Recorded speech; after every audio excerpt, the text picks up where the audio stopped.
And we're live. Hey guys, what's up guys? It's me Shimon and today we're hosting our ninth DroidCast after a long time. And I'm joined today with awesome gentlemen. So please introduce yourselves guys. Hey, I'm Amit from Phone Radar. Hey, I'm Raju from techpp.com. Okay, so today we're going to discuss about how OEMs are pushing the best. They're putting their best efforts in making slimmer and slimmer devices. So starting off with top three slim phones. What do you think, Amit? What are your top three slim phones? I think I don't like really need a slim phone. I need a phone which gives me better battery. That's at least my point of view. But yes, in terms of slimness, I have not yet tested the Vivo R5, but I have been using the Gioni S5.1, not the S5.5, which I had used earlier, and they were pretty decent enough, I would say. What are your thoughts, Raju? Yeah, I haven't used the Vivo again. The Oppo R5, I just had a look briefly, but S5.1 I have been using for a longer time. Again, I am not a big fan of the slim phones, but I know that it's a very niche segment where people prefer to have something very, very slim and light. So I don't mind having using the phone, but yeah, these three are something that which comes to my mind to start off. Yeah, so out of these three, I've used the Vivo X5 Max. It is slim, okay, I agree it is slim, but it's way too wide, like way too wide for me to hold it. Like it's not tall enough, but it's too wide. So I have troubles in getting my finger across the screen. And otherwise, it's yeah, like I just said, it's a niche market, and it really excels at that. And as far as Oppo R5 goes, I haven't tested it yet. So, I've been using the uh, Shimon, S5.1. Shimon, sorry, I've been using the Geely smartphones, and what I found is that the build quality is pretty good. Again, thanks to Geely, we were given a factory tour of the Shenzhen factory, and we saw the manufacturing process and the assembly line. And I would say it's pretty impressive. At least for this price point, the Geely S5.1, I would say, is one of the best smartphones if you're looking for a stylish smartphone. Forget the battery part, and if you are a person who is always on the desk, then battery should not be issue because you're always having the power cable next to you. Again, if you are a person who is on the way, like you keep traveling, then you need to take a second thought of buying one of these slimmest smartphones. Actually, what I like about Gioni is that they have a pretty neat segmentation of phones. Like they have a slim segment, they have the marathon series for battery, those who love to have bigger batteries, and they have the E series for those who love the camera. So having a proper segmentation is pretty fine. So one who is buying a S5.1 will know that he is buying only for the style quotient of it, the slimness, the style, the light quotient of it. But what I have problem is with something like the iPhone 6, uh, something which is a premier flagship phone, which comes with a lesser battery just because they want to make it thinner and thinner. That is where I have the problem. I don't uh, actually mind Oppo R5 or the Gioni S5.1 going slimmer and slimmer because it's a very niche segment and people who are buying it will know that they are buying it only for that particular reason. But a premier flagship phone, if they compromise on the battery, and I'm little apprehensive about that. Yeah, that's true. Like with the advancement in technologies, it is going possible. Like it's going one step further to those fancy smartphones you see with Tony Stark and Iron Man, all that stuff. But yeah, it's getting slimmer.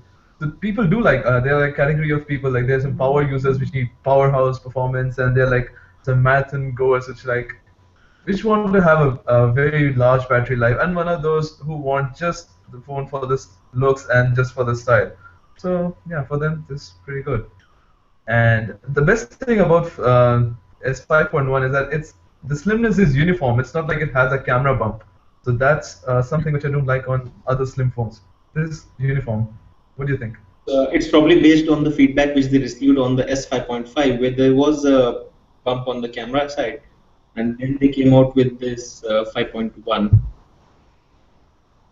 And actually, as Amit mentioned, even I was there with him when we went for that factory tour, and luckily they were actually assembling this particular smartphone. So we had a very very detailed look as to how the chassis is made and how they are like bundling up all the elements in that. It's trust me, it's a very comprehensive and something. I mean, engineering wise, it's absolutely beautiful when you see something so slim. So be it R5 or Vivo R5 Max, I mean that would also be following these similar, the engineering which goes behind it.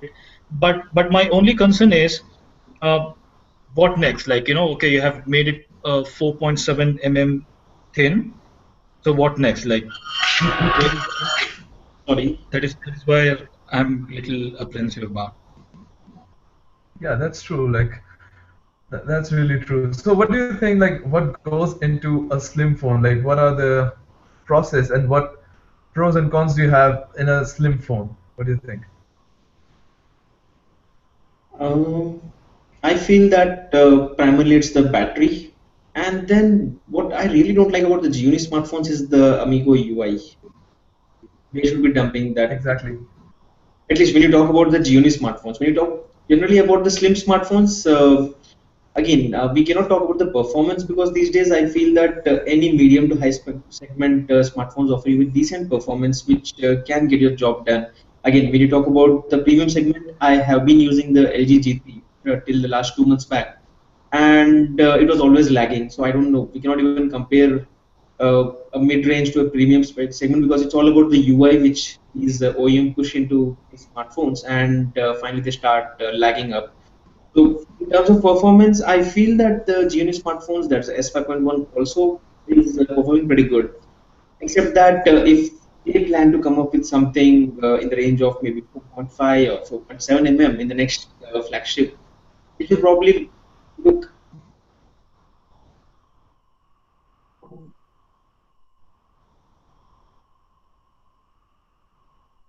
Mm, I get that.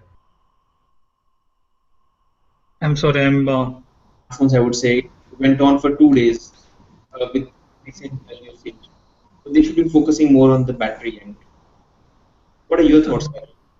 Yeah, I mean, getting back to the hardware part of it, one thing which I personally love is the not the slim part of it, but the light part of it. It's extremely light. You don't even feel like holding it and all. But on the contrary, it's also make sure. I mean, it kind of turns up by having, you will feel, you won't feel. Excuse me, that's my dog. So the problem is that you will not be very sure about the grip of this. It's always, you feel like, whether you are holding the phone properly, whether it will fall off. So that's a very important compromise that you need to take care of once you are looking for a slim smartphone. The grip and the hold part of it. But then, Raju, don't you feel that when you use the Genie 5.1 and the iPhone 6, both hand in hand, at least I have felt that the iPhone 6 feels more fragile, at least like in terms of the build. You feel that it would get the dents easily, and that's the No, reason that's 1000. actually right. That's possible because once without the case, you will have a curve. The iPhone 6 has that little curves over the sides, which makes it even more slippery than it is, even though it's thicker than the S5.1. That's what I like about the Gioni S5.1. At least they have thought about the grip part of it when it comes to the side. So they have a neat straight ones and a little curve over there, and the back is also okay, even though the glass makes it a little fragile and slippery. But as compared to iPhone 6, where even the back is metal, so it completely slips through that. I have the 6 Plus, so kind of same. So You'll always have to hide your iPhone within some cases. you need to have something. Yeah, it seems I'm the only one without an iPhone. I have to get an iPhone soon. That's ironical. get the But iPhones. then, yeah, why not? Yeah, That's on the list. All right. So about the back, I see that smartphone manufacturers should stop using glass on the back because it's a huge fingerprint magnet. It's a huge finger. I have to just constantly clean the phone so that it looks nice when I just show it off. What do you think? Maybe they should get inspired with Motorola getting a nylon finish like I have on my Droid Turbo or something different. But again, I don't really feel that it does even matter because most of the time your phone is always on the desk with the back on to the top of a desk. So I don't really feel there's much difference, at least in my use case, that the phone having a back glass case is going to create a big issue. It's just what No, matters. but when you're holding but not, but when you're holding the phone, your finger just touches the back of the phone when we're using it, regardless of keeping it on the desk or in your pocket. You're just going to have smudges on the back. Okay. Maybe I don't know. I never felt something like that. Or maybe it's all about. See, I was sorry. I was using this iPhone 6 earlier, and it has a case, so it's not going to have any fingerprints here. And then this Yeah. Droid, it has this textured back, which again hides the fingerprints. Nothing happens to this thing. So That really looks really awesome. yeah, All right. and that comes with for 3900 mAh of battery, which is the primary reason of buying this smartphone after testing these all dozens of phones. As I mentioned earlier, battery is at least a factor, important factor for me. So The thing exactly is, how thick is it? sorry. No, I was I was telling just that asking like how. supplies these screen protectors for the front and the back. So that kind of tells you like what they think about how fragile the whole smartphone is. So even they provide you a free case, a free flip cover. So all in all, it's a very delicate thing that you should be knowing that before you buy that how much of care that goes into the maintenance part of it. Sorry, you guys were talking something, yeah. But then Raju, then that's the same case with iPhone. The only thing is that Apple doesn't care about their users and they don't offer these screen guards and cases. But iPhones are more agile when compared to the Xiaomi or any other brands like the Chinese brands which bundle up these accessories. They just bundle it to ensure that the consumers get a good quality accessory rather than buying it from a third party distributor. So I guess comparing, we cannot bring that as a drawback, saying that they feel that the product is much fragile and that's the reason they're offering it. Maybe it's because they just want to ensure that they get the best accessory or the screen guard or the cases for their product. Because if you notice that, you see that there are many cheap cases available for all the smartphones on Flipkart and people spend 30,000 rupees or 40,000 rupees on the Galaxy Notes and then end up buying a case 100 rupees or 200 rupees, and which looks pretty bad on the smartphone. Indirectly, the brand itself is also having a bad experience in the market. So maybe that's the reason these Chinese No, smartphones I completely appreciate what Joni is doing. not My just only concern is uh, that if those Raju. who are buying phone for the Smartphone. slim part of it, and they end up having a case, so what's the point? So it will again be a thick phone. So I was about to say that like if you're having a slim phone and then you're putting a case on it, so it's just destroying the main motor of it. yeah, it doesn't look good. So Again, it's about perception to perception and taste to taste. As I mentioned earlier, I don't use a case or anything for the Xiaomi smartphones, but I use it for an iPhone because I feel that it's a costlier smartphone and I feel it's fragile when compared to the Xiaomi one, which I feel may not get any damages. So again, as I mentioned earlier, it's about person to person, and it's not about Xiaomi again. You would see that Zolo, Lava. I have seen many of these brands pushing these screen guards and cases within their packages. So it's more like a tradition by offering not just a smartphone but offering the related products also in the same bundle. I've seen users saying that they just feel like it's Christmas when they open a Genie box. It's like they've got a USB OTG cable, they've got like bundles of screen protectors and whatnot. They've got covers. Like S5.1 came with two covers, the silicone cover and the leather one, or the Okay, flip cover, so as to say. that's interesting. That's cool. true, yeah. Is there But anything? as for my own phone, I know I don't even use a case for it. I just have like in my mind that if you're going to use a phone, use it to the fullest so that you don't have any regrets when a new flagship comes and you're like, oh, I didn't even use it. Exactly. And then you try to sell it saying like it's almost unused because you always had a case on it. All right. All right. So down for the last point, like, what do you think? What's next in the realm of slim smartphones? What do you think? What's next? Paper thin smartphones, or Uh, like, I don't know. Flexible smartphone or something innovative, but that's something we can see in the down future. We don't know what's coming up. I We thought don't. even the Galaxy Edge would never sell with that smartphone with the side display, and I just got to know that around 3/4 million of these phones were sold all over the world, which is not a small number. Like 700,000 phones of Galaxy Edge. It means that there's always a market for new concepts, and then uh, it's about maybe Xiaomi or any other brand. Instead of just focusing on the slimness, they should also focus on something better than just being the slimmest smartphone. Because you can just see, I got this Samsung Galaxy A5 and A3, and now Samsung says this is the slimmest in our line. I mean, what's the point of just running behind the slimmest smartphones? Offer it in a better way, like a better bundled up package, maybe like the slimmest and one of the best you know, a smartphone offering the best battery in this price range or something like that. That should be the selling point. I'm still looking forward to that, to those concepts which Samsung showed in 2012, I guess. It was YUM displays, YOUM displays, where they were like showing foldable tablets, some really bendable phones with bendable screens. So I hope it comes soon, maybe in 5 years or 10 years down the line. Industry is innovating in such a way that we can see something innovative in the next 2 3 years, I guess. We never expected the Edge smartphone a year back, and now we have in the consumer's hands, so we don't know.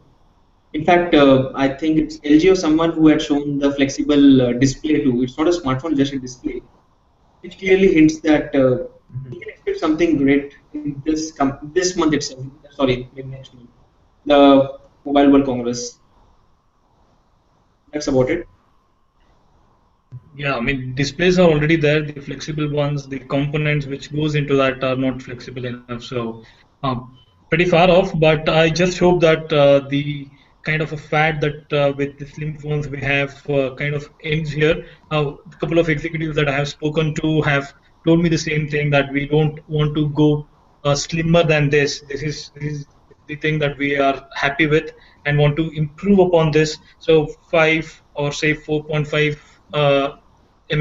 kind of thing is I think it's what it will be for the near future unless we have real flexible displays coming up with all the components and the whole phone will be flexible. If that comes around, maybe yes, but otherwise I don't see this going slimmer than say 4 or that doesn't make sense. Seriously not. Something innovative would be on the lines of what we have seen on the Project Ara thing. Something innovative on those kind of things would be more important than just making the phones slimmer and slimmer. Yep, the 5.1 is pretty innovative, pretty good when we saw it for the first time.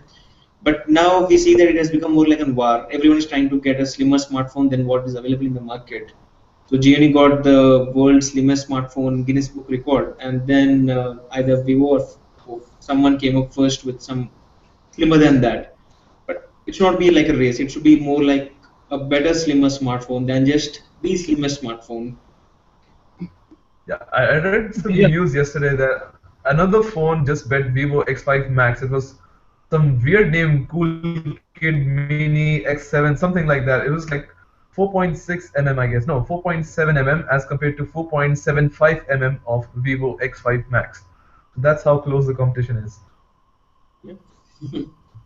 That's what. So, what I'm telling is to be clear that this is actually good. I mean, having a slim phone, there is a very good market for it, very niche, but people are there who would like to have the slim and the light smartphones. But uh, I don't see a value add if it goes slimmer and thinner and lighter by compromising on something else. So until unless there is the technology which, for example, the battery which which can actually provide similar experience, if not better, but still can make sure that the phones are slimmer and lighter, I'm fine with it. But I don't see that happening anytime soon. So 2.5, 4, that is the least anyone can go with stuffing and sandwiching the phones further and further. So yeah, that's what I see how it goes. All right, so let's wrap it up. Okay, so just for our viewers out there, where can they find you on the social networks? You can find me at Amit Bhavani on Twitter, Facebook, anyways. Yeah, you can find me at Raju PP on Facebook, Twitter, Instagram, anywhere. Yeah. Or you can just follow me on the link given next to my I don't have it. I on the don't have screen. it. I just forgot to put it down there. Right. So maybe you can just Anyway, comment guys, it was, video. Yeah. I think it was yeah, interesting. yeah, it was really fun talking to you guys, and I hope we meet more often. Sure. Let's talk when we see the next slimmest smartphone around 4 mm. I hope it doesn't happen. Yeah, sure, sure. I look forward to that. Yeah. See See you. you All guys. right, it was great. Yeah, it was great. So talk to you later, guys. Bye bye. Thank you.